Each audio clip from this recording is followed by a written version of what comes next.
This is Optimal Living Daily, episode 2569, How to Create Habits That Stick with Minimum Effort and Maximum Results by Paula Pant of AffordAnything.com.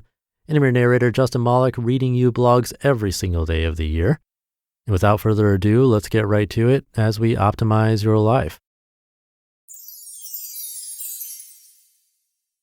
How to Create Habits That Stick with Minimum Effort and Maximum Results by Paula Pant of AffordAnything.com. You're home alone and you walk into a dark room. What do? You flip a light switch. Duh. But what if an electrician moved the location of that switch this morning? Would you reach for the new location? Nope, not yet. You'll reflexively reach for the old location until you break that habit, despite the fact that you know better. Why? Habits are more powerful than memory or knowledge. Successful people use this to their advantage. Here's how. I want to wear sunblock daily, but when I leave home, I'm distracted. Do I have my keys, wallet, phone? Do I need a jacket? How's traffic? Sunblock is the last thing on my mind. There's a biological basis for this: limited cognition. Our brains aren't equipped to monitor the weather, plan the best driving route, and remember the sunblock. We can only focus on a few things. This isn't laziness, this is how our brains are wired. Here's why that matters. If we want to change some aspect of our lives, we need to stop relying on memory, motivation, and willpower. Instead, we need to create habits that stick. But how? How an unlikely ordinary man shocked scientists with this habit.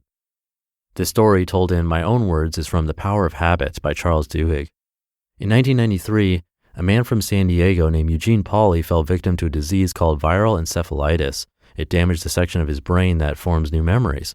Eugene could still walk, talk, change clothes, and even cook, but he couldn't create new memories. He'd repeat the same sentence over and over, forgetting he had just uttered those words a few moments earlier. He didn't recall getting sick. He couldn't recognize his grandchildren. Eugene and his wife moved to a new house to be closer to their adult daughter. Eugene couldn't form new memories of the layout. His wife guided him everywhere. But something strange happened. Despite his lack of memory, Eugene started learning his way around the new house. When he felt hungry, he'd open the pantry and grab a jar of nuts. When he felt bored, he'd walk into the living room and turn on the television. But when doctors asked Eugene to provide directions to the kitchen, he'd draw a blank. He couldn't explain how to get to the kitchen. He couldn't draw a map. What happened? As it turns out, Eugene didn't memorize the layout of his home. He developed habits which are stored in a different part of the brain.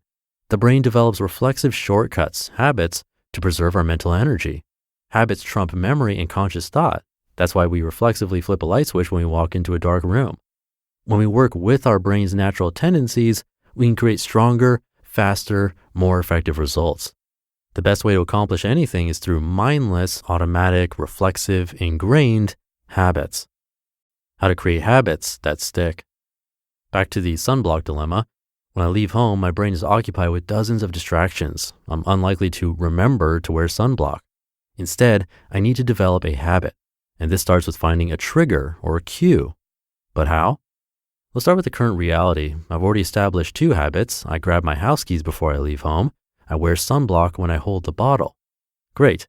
How can I build on this? I can store my house keys next to the sunblock. I can't grab one without seeing the other. Soon, those two items, keys and sunblock, link together in my mind. One triggers the other. They're associated in my mind. After a few weeks, applying sunblock is as reflexive as locking the door. Success. This may sound like a small victory, but building a successful, happy life is nothing more than a series of small victories that accumulate over time. Here's my challenge to you. What habit would you like to form? Flossing, exercising, meditation, reading? When and where would you like to perform these habits? Be specific. What routines are already established at that time and place? And how can you link this new habit to your established routines? Here's an example. Goal vague, I'd like to learn how to invest. Goal specific, I'd like to read one article about cash flow focused real estate investing every weekday evening before dinner. Great, let's examine your current routines. I walk my dog before dinner. I read articles on my iPad. Okay, that's a good start, but you don't walk your dog before dinner. You return home from walking your dog. What happens next? I put the dog's leash in a drawer. I wash my hands in the hallway bathroom. Then I go to the kitchen. Excellent. Let's brainstorm ways we can connect those dots. Idea number 1, I keep my iPad in the dog leash drawer. Idea number 2, I keep my iPad in the hallway bathroom. Or idea number 3, I keep my iPad on the kitchen counter. Perfect. You're linking a desired new habit into an existing routine. See why that works? This is how to create habits that stick. You might be thinking, who cares? You read 1 article a day, big deal. But in 4 months, you'll read 100 plus articles. You'll have more judgment and confidence to make that investment, start that business, or launch that thrilling new project. That's not all. Over time, you'll develop more than just a reading habit or an exercise habit.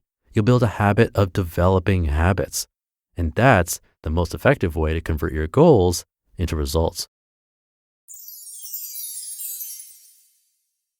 You just listened to the post titled, How to Create Habits That Stick with Minimum Effort and Maximum Results by Paula Pant of affordanything.com. Thank you to Paula. Paula writes about money mostly and was heavily featured in a Netflix documentary recently called Get Smart with Money. It actually featured a couple of authors we narrate on the podcast. And Paula is more typically narrated on one of our other shows, Optimal Finance Daily, so you can check out that podcast for more money tips from her and a bunch of different authors. Listening to multiple of our shows is a great way to help us keep this one going as well. As she said, in just 4 months, you will have read over 100 articles if you follow that 1 article a day habit. In about 7 years, that's over 2,500, I would know.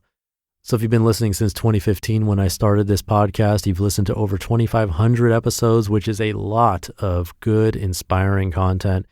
And I think an amazing habit to build. I know I've learned so much over the years. Hopefully you have as well, even if this is the first time you're listening.